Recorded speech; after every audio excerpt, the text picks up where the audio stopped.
Cara, você tem curiosidade pra saber qual é o seu tipo de personalidade? Assiste esse vídeo até o final que eu acho que eu vou poder te guiar um pouco nesse caminho. Meu nome é Aline, eu sou psicóloga e eu tenho esse canal aqui no YouTube e um perfil no Instagram para ajudar os homens através da psicologia. Você vai encontrar por aqui conteúdo do universo das masculinidades e também conteúdo de psicologia, da forma mais simples que eu consegui passar aqui para vocês. E o assunto do vídeo de hoje é sobre tipo de personalidade. E dentro da psicologia existem diferentes abordagens que categorizam a personalidade de acordo com diferentes parâmetros também. Atualmente, a teoria que é mais bem aceita pela ciência é a teoria Big Five, não sei se já ouviu falar. E depois eu posso até voltar aqui e conversar um pouco mais com vocês a respeito dessa teoria, que categorias ela utiliza, né, de que forma ela olha para a personalidade.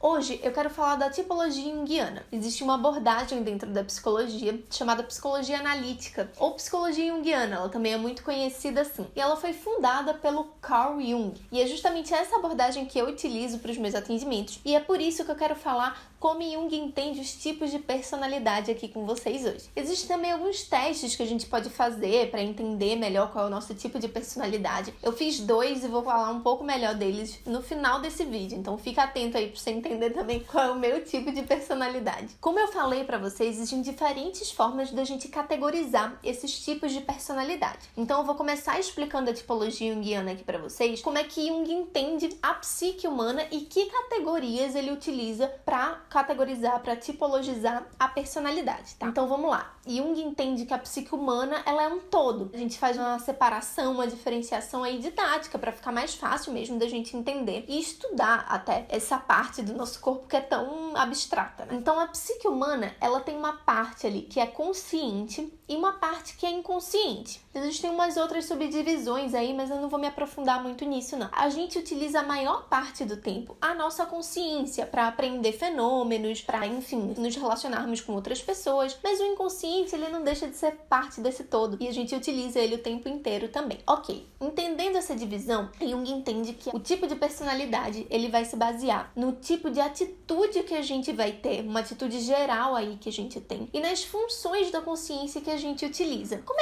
é que acontecem esses tipos de atitude? Esses tipos de atitude, eles são a forma geral que a nossa psique utiliza para reagir aos fenômenos, aos acontecimentos internos e externos que a gente passa. Seria como a gente reage mesmo de uma forma geral. Eu vou dar uns exemplos aí que vai ficar mais fácil de vocês entenderem também. Já as funções da consciência não é simplesmente um modo de reação, e sim a forma como a gente apreende, como a gente absorve esses conteúdos que são internos e externos também. Existem coisas que acontecem, relacionamentos, eventos, situações que acontecem na nossa vida, que são externos a gente, né? E que a gente reage e absorve de uma certa maneira. E existem também processos psíquicos que vão acontecendo, doenças fisiológicas que vão nos acometendo, e a gente também tem uma forma de reação e absorção desses acontecimentos que são internos. Então, resumindo bastante aqui para vocês, Jung vai utilizar 2 categorias aí principais para entender a nossa personalidade: o tipo de atitude e as funções da consciência. O tipo de atitude que a gente vai usar para reagir àqueles conteúdos e a forma como a gente vai aprender, absorver esses conteúdos que passam pela gente. Então, vamos entender agora que tipos de atitude a gente pode ter diante do mundo, né? Que tipo de reação a gente tem de uma forma geral da nossa psique às coisas que nos acontecem. Existem 2 tipos, a introversão e a extroversão. Para a gente entender esses 2 tipos de atitude, é interessante a gente pensar no seguinte: há alguns teóricos que dizem que o primeiro pensamento humano que a gente teve foi o pensar eu sou, ou seja, a gente conseguiu se diferenciar do mundo, a gente conseguiu entender que a gente é um sujeito e que existe um objeto, que nesse caso seria o restante do mundo inteiro. E é justamente nessa diferenciação aí que mora a diferença também do introvertido e do extrovertido. O extrovertido, ele teria uma relação mais positiva com o objeto, né? O sujeito com o objeto. E o introvertido teria uma reação mais negativa. Mas eu vou te explicar aqui, te dar exemplos pra gente entender melhor como é que isso funciona. Quando um extrovertido, ele reage a alguma coisa, ele vai se orientar, ele vai pautar essa reação dele, geralmente em normas exteriores, na validação coletiva que estão dando para aquilo ou não. E é justamente aí que a gente consegue entender essa relação positiva. Então, Então, aquilo que é externo a ele, extroversão, ele consegue reagir e agir, na verdade, né, em conformidade. É até possível a gente entender que uma pessoa extrovertida talvez tenha mais facilidade de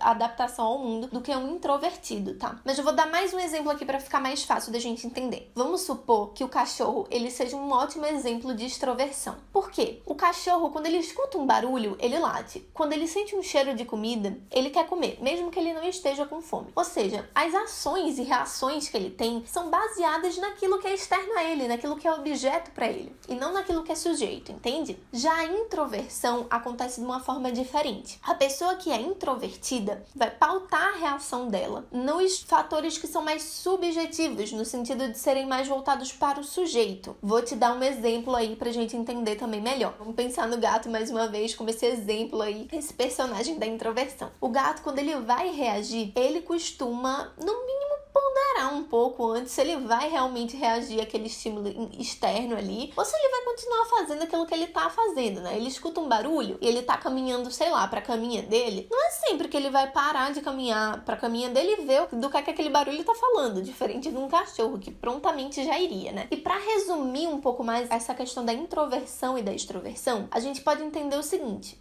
uma pessoa que é extrovertida, a energia psíquica dela caminha na seguinte direção: é do sujeito para fora e aí para o objeto. E a introversão é do sujeito para dentro e aí sim volta para o objeto. Deu para entender? Se vocês ficarem com alguma dúvida, porque é um assunto um pouco mais complexo, deixem aqui nos comentários, tá? Que eu vou respondendo vocês também à medida que as dúvidas forem surgindo. Bom, já expliquei para vocês quais são os possíveis tipos de atitude, agora vamos entender quais são as funções da consciência. E vai percebendo aí, se identificou mais com um ou com outro. Assim, a gente só consegue ter certeza mesmo se a gente tem um tipo ou outro de atitude a partir de um teste do Quati, que eu vou falar melhor pra vocês, ou na terapia. Muitas vezes na terapia a gente vai analisando e percebendo como a pessoa se comporta, né, em diferentes situações ali e eventos que vão acontecendo, e a gente consegue definir aí esse tipo psicológico. Mas nada impede também que você consiga se identificar um pouco mais com um tipo do que eu tô te explicando aqui, ou se identificar com o outro. É um bom parâmetro aí inicial pra gente pensar também, tá?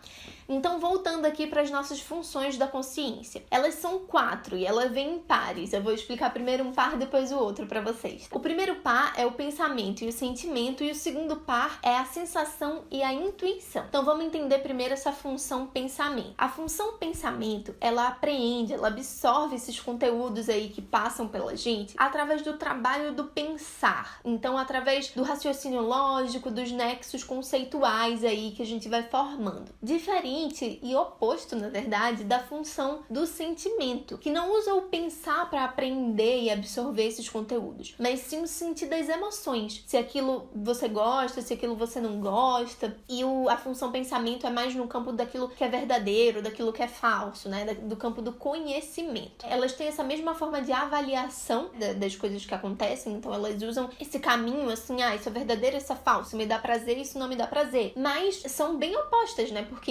enquanto um tá no campo das emoções, o outro tá no campo do pensamento. E assim, elas são categorizadas também, por isso que é um par de oposto, como funções racionais. Justamente porque elas utilizam essa avaliação, esse juízo, elas julgam se aquilo é bom ou ruim, se aquilo é gostoso ou não é gostoso, prazeroso ou não, verdadeiro ou falso. E elas usam esse julgamento mesmo, né? E aí o segundo par de funções, par de opostos aí, né, de funções da consciência que a gente tem, é a sensação e a intuição. E diferente desse primeiro par que eu contei pra vocês, elas não julgam.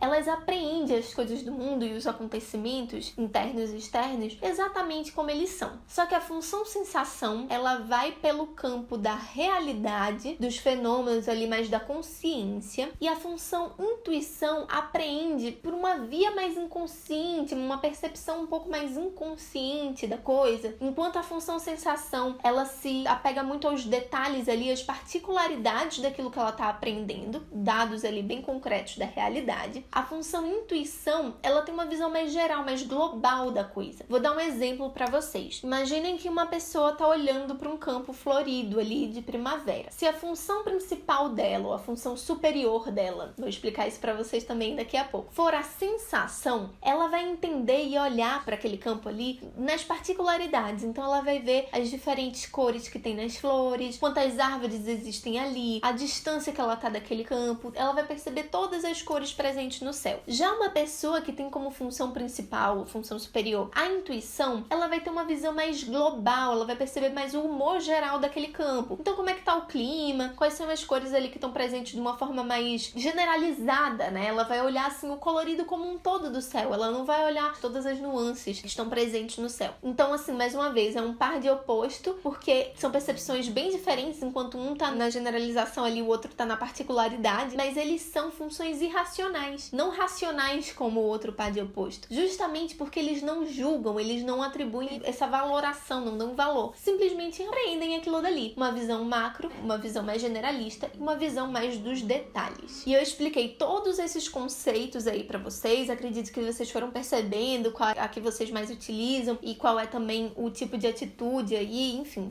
foram se identificando ou não, né? E agora eu quero explicar pra vocês na prática, tendo esses conceitos em mente, como é que funciona. Bom, para começo de conversa, a gente tem os dois tipos de atitude e as 4 funções da consciência presentes na gente. E isso é algo que nos acompanha mesmo. Só que existe um tipo de atitude principal que a gente utiliza e um tipo de função principal que a gente também utiliza. E aí, é possível que a gente consiga utilizar um outro tipo de atitude, mas assim, é exceção, sabe, gente? Vamos pautar aqui na regra pra gente conseguir entender melhor como é que funciona. Eles não estão correlacionados, tá?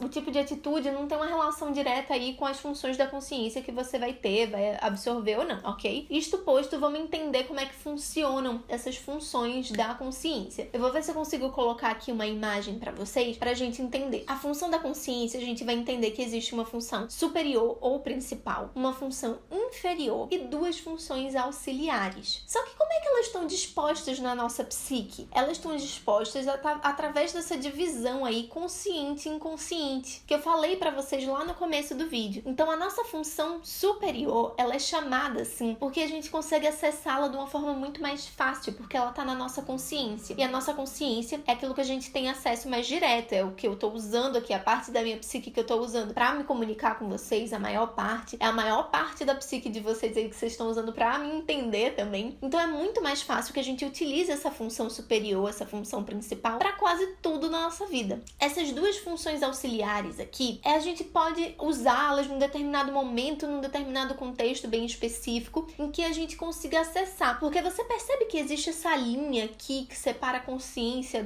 do inconsciente, e as funções auxiliares, elas estão justamente nessa linha, ou seja, elas não estão de tão fácil acesso assim como a função superior, que está na nossa consciência. Então, os astros vão precisar se alinhar, assim, as coisas vão precisar estar um pouco mais bem ordenadas para que a gente consiga acessar essas funções auxiliares. E a função inferior, você pode perceber aqui na imagem, né? Ela está completamente imersa no nosso inconsciente. E o inconsciente, gente, é uma parte da nossa psique que a gente não consegue acessar diretamente. E Jung entende que a gente só consegue acessar os conteúdos do inconsciente por uma via indireta. Mas também não vou entrar muito nesse assunto hoje aqui, não. É importante que a gente saiba que a função inferior é a que a gente menos vai usar, ou que a gente nunca vai usar, ou vai usar com muita dificuldade, de uma forma muito primitiva, porque é difícil da gente acessá-la. E aí, você lembra dos pares de opostos aí que eu falei pra vocês? Pois é, eles são opostos justamente porque o que tiver na tua função superior, você vai estar exatamente, o oposto dele vai estar exatamente na função inferior. E vice-versa, né? Se aqui tivesse a intuição em cima, a sensação ia estar embaixo. Ou, enfim, é assim que funcionam esses pares de opostos, tá certo? Por isso que é importante da gente entender também. Mais uma vez, se ficou alguma dúvida, um assunto um pouquinho mais delicado da gente conversar por aqui, vai colocando aí nos comentários. Vou responder vocês assim que possível. E eu vou trazer para exemplificar um pouco melhor aqui para vocês os 2 testes de personalidade que eu fiz. Eu fiz o QATI e eu fiz o MBTI. E aí, primeiro, né, vamos entender as diferenças entre esses 2 testes. O QATI, ele é um teste que foi desenvolvido com base completamente baseado na psicologia analítica, né, na teoria teoria de Jung. Então, os autores foram lá na fonte mesmo e fizeram, não, eu entendo essa tipologia aqui de personalidade, vou fazer um teste exatamente para isso, nesse contexto, pra gente entender ali. Já o MBTI foi criado num outro contexto, né, num outro cenário aí, numa outra época também. E um dos objetivos da criação do MBTI, inclusive, era ajudar mulheres a se identificar mais com um campo de trabalho. Tanto é que o resultado dele, né, dos 16 tipos de personalidade, são mais voltados para esse lado do trabalho, né? Que aptidão ali, ou que habilidade você tem que seja mais congruente com isso. E assim, o MBTI eu vou deixar até disponível aqui na descrição, se você tiver curiosidade aí por diversão, né? Pra você fazer. O MBTI é um teste que você faz num site. O QATI é um teste que só pode ser aplicado por psicólogos qualificados tecnicamente para aplicar. Ou seja, por exemplo, eu não posso aplicar o QATI dentro do consultório, porque eu não fiz o estudo e a capacitação técnica que ele demanda. Então ele tem esse rigor um pouco maior. Já o MBTI não, é algo que é mais difundido. Inclusive, gente, o MBTI, assim, vou colocar aqui o link Meu Deus, esqueci a palavra. Vou colocar aqui o link se vocês tiverem curiosidade mesmo, né? Como uma curiosidade a mais. Mas ele não tem comprovação científica suficiente pra gente validar os resultados, tá certo? E aí, deixa eu explicar pra vocês o que é que apareceu no meu QATI, o que é que apareceu no meu MBTI também. Porque, sim, deu diferente. Antes de eu falar pra vocês do resultado, me contem aqui, que tipo vocês acham que eu sou? Qual é a minha função superior da consciência e o meu tipo de atitude aí principal? Pausa o vídeo e comenta aqui que eu quero ver depois se vocês acertaram ou não. Essa daqui é a folha, como se fosse a folha de resposta, né? Que eu entreguei lá e a psicóloga avaliou pra mim. Quando eu fiz, deu o meu tipo de atitude. Era a introversão. A minha função principal, ou função superior, é a sensação. E a minha auxiliar, a primeira auxiliar ali das duas, é o pensamento. Esse foi o resultado que apareceu no QATI. Eu fiz quando eu tinha 19 anos. Fazia 3 meses que eu tinha feito 19 anos. Então faz um tempinho, uns 6 anos atrás. Já o MBTI, deixa eu abrir aqui pra mostrar pra vocês. Eu vou fazer assim, o MBTI, ele não dá exatamente nesses parâmetros, né? Um pouco diferente. Mas vou fazer aqui uma similaridade pra gente entender. O meu código é o ISFJ. E aí, o que é que ele apontou? Ele apontou que eu sou um tipo introversão, sensação, sentimento e julgamento.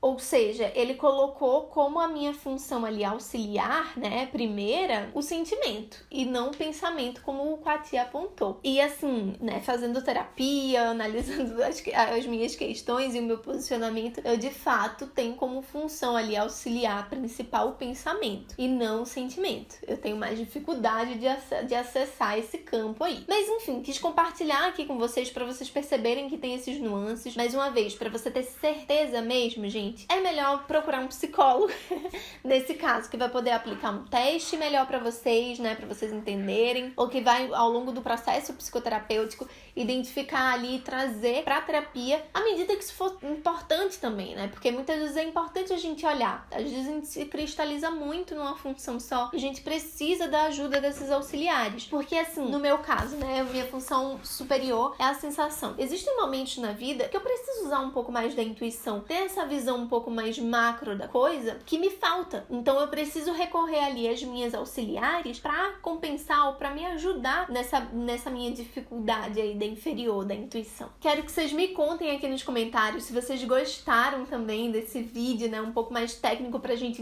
entender um pouco mais aí de como a gente funciona, de tipo de personalidade. Deixa um like também se você gostou, um não like se você não gostou, pra eu saber aí que tipo de conteúdo vocês querem ver por aqui. Se inscreva no canal se você ainda não é inscrito. Não falo só sobre psicologia analítica por aqui, eu também trago bastante conteúdo sobre relacionamento, sobre masculinidade, e eu vejo você na próxima quarta, às 18 horas, que vai sair um vídeo novo por aqui. Um abraço e até mais!